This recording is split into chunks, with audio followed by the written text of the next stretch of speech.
Sometimes a video calls for an extra large Mickey Mouse shirt that's extra comfy and fat and fluffy. Yeah, sometimes that has to happen, and what better video can I use to wear this shirt, eh? Yeah, it's part 2 of my Kingdom Hearts revisiting. We're now on Chain of Memories. And this was a game released in the early 2000s that I didn't even know existed. You know why? Because the console exclusivity shit in Kingdom Hearts is bollocks. I thought it was bad enough for MGS Portable Ops and Peace Walker to be main series installments to Metal Gear Solid exclusive to the PSP after the series built up steam on the much more popular PS2 and PS3, but no, here we go. We now have a main series Kingdom Hearts title called Chain of Memories, directly following the events of Kingdom Hearts 1, jumping from the PS2 to the Game Boy Advance. Now, I love the Game Boy Advance, but seriously, how the fuck was I supposed to know at the time that Kingdom Hearts 2 didn't follow up anything from Kingdom Hearts 1 on the same console? How would I know to not only downgrade the console, but also go with what looked and sounded like a spin-off title that actually wasn't and turned out to be extremely important? And Kingdom Hearts just keeps on doing this shit as we go on. The PSP, 3DS, there's exclusive titles that are important to the series everywhere. Ugh, I won't get too wound up with it though. I'm here now with the Japanese remake of the game redubbed with the original English voice actors on the lovely PS4 collection, so I'm happy enough with that. And unfortunately, after playing through Chain of Memories, I ended up having a slight love-hate relationship with it. Slight. In this video, I will be talking about the PS4 remake, of course, but I do actually happen to own, don't know if you can see right there, that is the Game Boy Advance version of Chain of Memories. I have seen it in action, I have played it myself, and you know what? It's incredibly impressive for what it is. It looks fantastic, plays really well, and considering I managed to get 30 hours overall on the PS4 version, that's a lot of bang for your buck on a high-quality GBA game for sure. But other than a content and technical marvel for the Game Boy Advance, I still have to judge Chain of Memories as a game and what I experienced as I was playing it. Well, I can definitely say that the PS4 version is the best way to play for the sake of full 3D movement and lovely remastered Kingdom Hearts 1 style graphics and music, but hey, before any prior gameplay discussion, let's go over the plot briefly. I heard from a lot of people that it was pretty bad and messy, but you know what? I don't agree. The series definitely starts getting confusing at this point, but I could still follow it just fine, and I'm happy that I get proper introductions to major players in Kingdom Hearts 2 and essential facts on what actually happened to the characters I enjoyed seeing on screen in Kingdom Hearts 1. It's got tons of stupid shit, and you really need to suspend your disbelief, but the story overall about Sora being manipulated into finding his friend he lost at the end of Kingdom Hearts 1 by being dragged into Castle Oblivion, and then slowly having his memory ripped out and stamped all over, I actually found ridiculously engaging. I kept guessing where it was going, but I never got it right, and motivations and truths behind new characters were shifting and throwing me off all the time. I tell you, it's more complex than Kingdom Hearts 1, but I would say has tons more mystery and suspense, not to mention bridges gaps between 1 and 2 I had no idea were even there. The dialogue obviously has its cheesy and badly written quirks, but I mean, so does Metal Gear Solid, and I won't lie when I say that I found all the cutscenes and character interactions, whether hero or villain, very entertaining and occasionally really funny when it tries to be. Please don't! I don't want it! Goodbye. And all of the organization members that you see in this game, I thought got suitably badass and cryptic introductions that made me really want to find out more about them. Where the story really falls apart is the entire other half of it. You see, the castle that you're in is actually made out of locations from Sora's memories, meaning that everyone that you see from the last game is fake and doesn't know you, which is fine, but since we're talking about memories from Kingdom Hearts 1, you then have to redo every single location, every boss, and every fucking mini side story from that game all over again just for the sake of making sense to the overarching plot. It wouldn't make any sense otherwise, yes, I get that, but it still means that half of this game's dialogue and every single Disney character integration is completely boring, lifeless, redundant. It's all been done before. So in order for this game to stand out at all, they really had to do something interesting with its gameplay, and you know what? They really fucking overhauled it. I mean, they were not concerned or interested with having old fans come back and jumping straight into this. No, this is totally different. This is not a self-explanatory action RPG with simple commands and a test of timing and skill while managing health and items with your team. It's now a card game. But not a turn-based card game or anything like that, a card game in which every action you do, from healing, attacking, to even using your friends, are all determined by you playing a card of a certain value while avoiding enemy attacks, which are also determined by cards. Your card values are from 1 to 9, and if you play a card higher than that of the number of the opposing side, then you get to make your attack or heal possible while breaking the opponent's card and making them not attack you. And if not, well, tough shit, you can get your card broken and lose the chance for you to use the card until you reload, which takes a long time time to do every time you use all of the cards in your deck. You can also get 0 value cards which can cancel any single value of any special attack or singular card attack for you, but are equally easily broken by the enemy with any other card that's higher than 0, making it a very risky yet rewarding card to use if you place it correctly.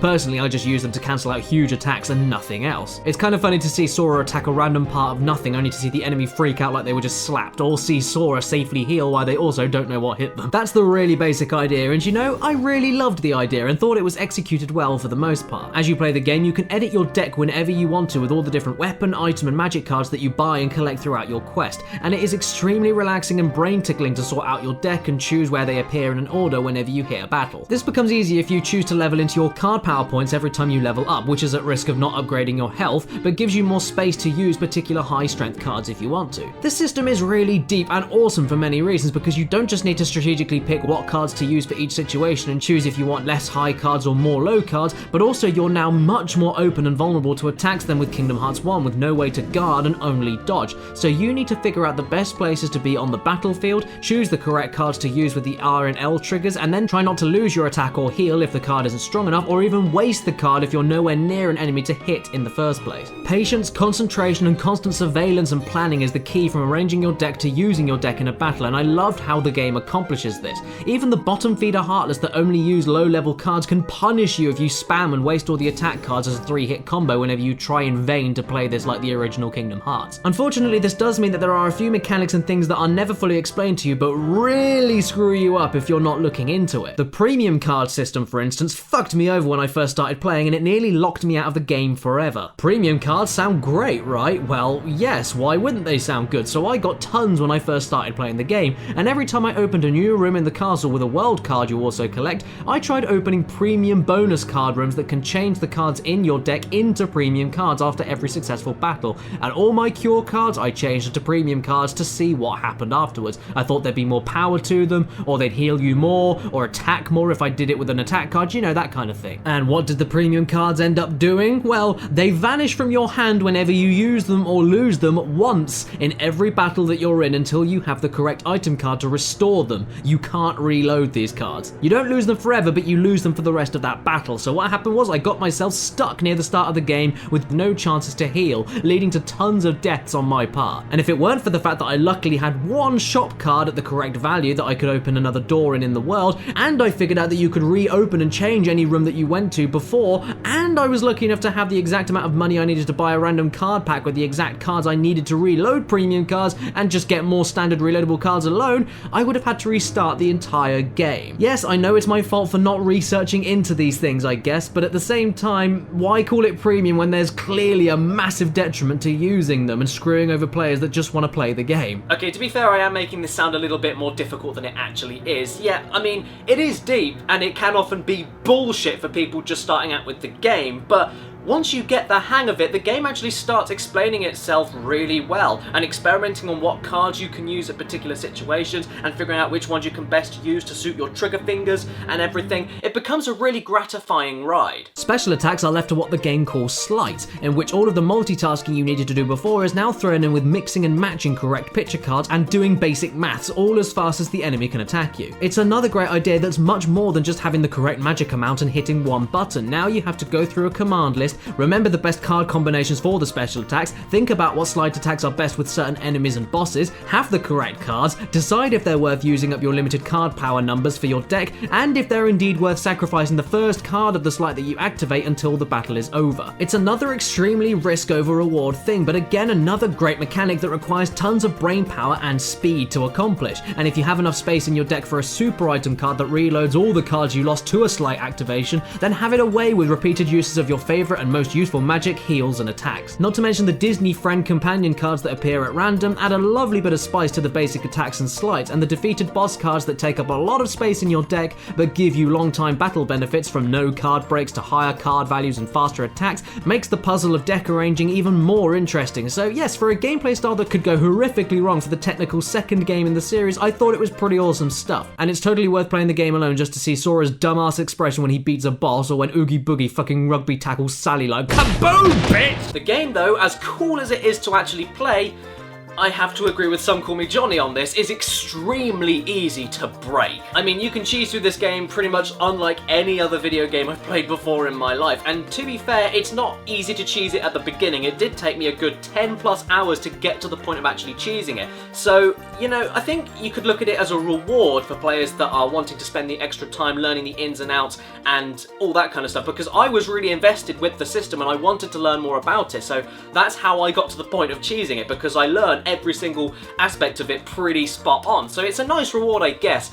But once you do start getting to that point, the cracks in the design start to shine through. Once I learned Cloud's Sonic Blade Sleight, I managed to build my own perfect little deck for basic encounters and bosses alike. The Sonic Blade was so powerful and could be used multiple times in quick succession, and with its value of the 3 cards needed together to do it, the only thing that could cancel it was a 0 card or a special attack that was somehow higher than mine, which didn't mean much overall because of the speed of the attack and the stun lock it left an enemy in until the attack ends. I didn't have much health or any other different slights when I leveled into my bonuses. Instead, I went mostly into my card power for the amount of cards I wanted to use in my deck. I was a glass cannon, as it were, but I didn't need to worry about that with this system that I had. I had a deck of around 6 or 7 sets of 3 attack cards in succession that were all exactly the cards I needed to pull off this same sleight multiple times, and if I didn't want to do that, the basic 3-hit combo also worked multiple times over, since I always started the line of cards with the highest value of a 9 card gradually going lower down, giving not much open chance for an enemy to break my combo. And if they had high cards, I could just use my grey shadow card for higher attack card values for 2 reloads, making me unstoppable in most basic encounters. If I did use the sleights though, I'd follow them all up with my high level Mega Potion to regain all the cards I would have usually lost for the rest of the battle by using the sleight. Then I'd just use the same strategy again, followed by 3 card Fire, Ice and Thunder sleights, and then a double powered Cure if I needed it, followed by a reload and then a repeat. And if I felt really naughty, I'd do a high level Lethal Frame that would freeze any boss or enemy and let me lay waste very quickly and safely, giving me lots of time afterwards to regain my steps. I mean, when the Maleficent Dragon only manages to attack you once, you know you've broken something in the game. Despite this, I still needed to be patient and pick the best times to use these attack cards. The bosses weren't easy, don't get me wrong, and it was cool paying attention to all the cards that the enemies used so I didn't waste all of mine and cancel their attacks. This is especially true in the bosses, which despite the imbalances and break potential are easily the best part of the game for testing everything you learn in the entire game with a totally different kind of battle, while at the same time going against other sleights, faster movements and all sorts of huge range and high power attacks that can end you in seconds if you're not thinking. And even though it is redundant to go back and do everything that you did in Kingdom Hearts 1 again, revisiting the previous bosses from that game but fighting them in a totally different way with different circumstances is always really interesting.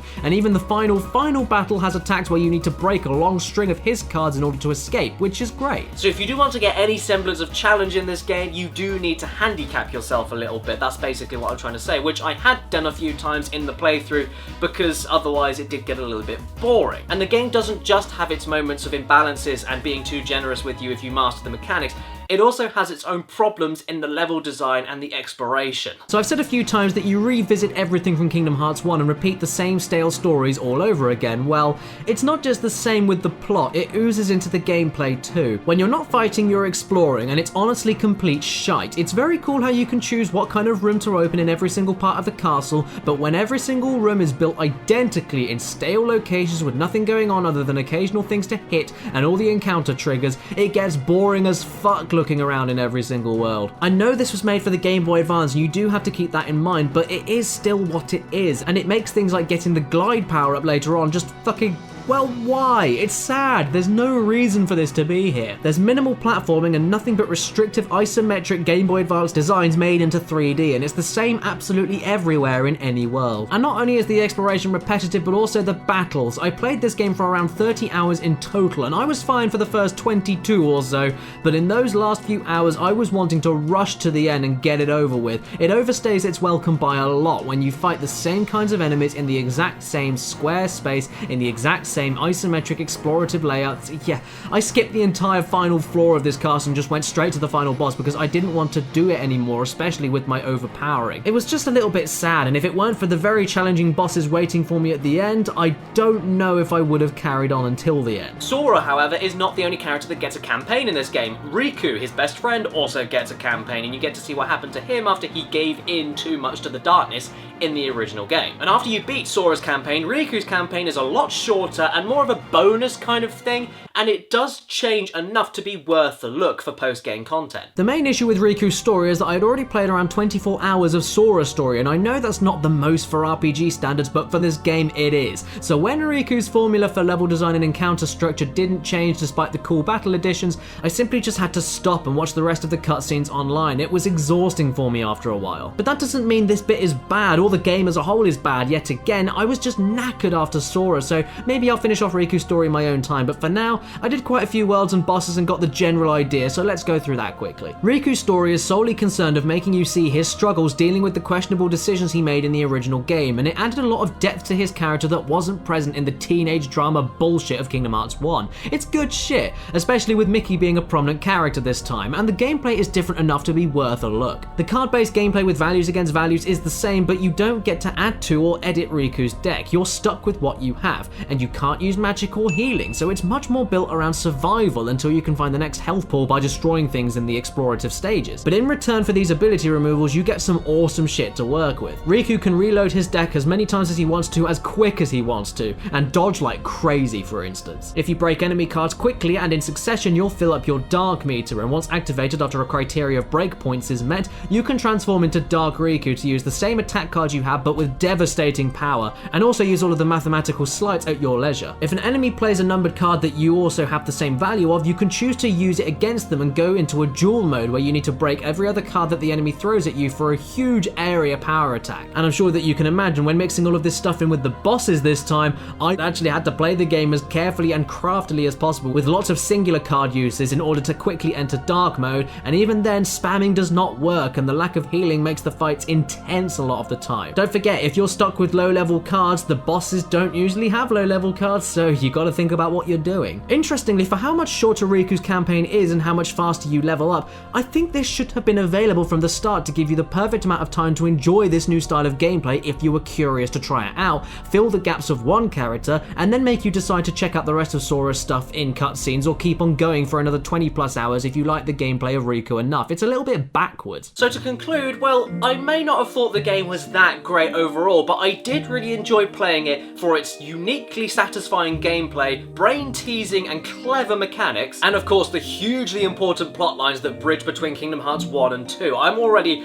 10 times more invested than I was when I first played Kingdom Hearts because I actually know more about what's going on. I can follow it better. However, if you're one of those people that just really love the Kingdom Hearts gameplay and aren't too fussed on the story elements, you can skip this one. It's a bit too imbalanced and a bit too repetitive for anyone other than fans of Kingdom Hearts at this point. And in my opinion, the best content of this game and the best gameplay time in Riku's story is locked out from you until the very end of the game when you've already spent dozens of hours going through the tedium of some of Sora's bits. I was skipping through the ending. That gives you an idea of how it can get after a while. If you do choose to skip this one out of gameplay alone though, that's fine, but I do recommend that you still check out all of the cutscenes on YouTube or something because you're gonna need it. It only gets more confusing from here. So overall, I'm gonna give Chain of Memories a 6 out of 10. If it's your birthday today watching this video, happy friggin' birthday to you, and please remember to stay beautiful.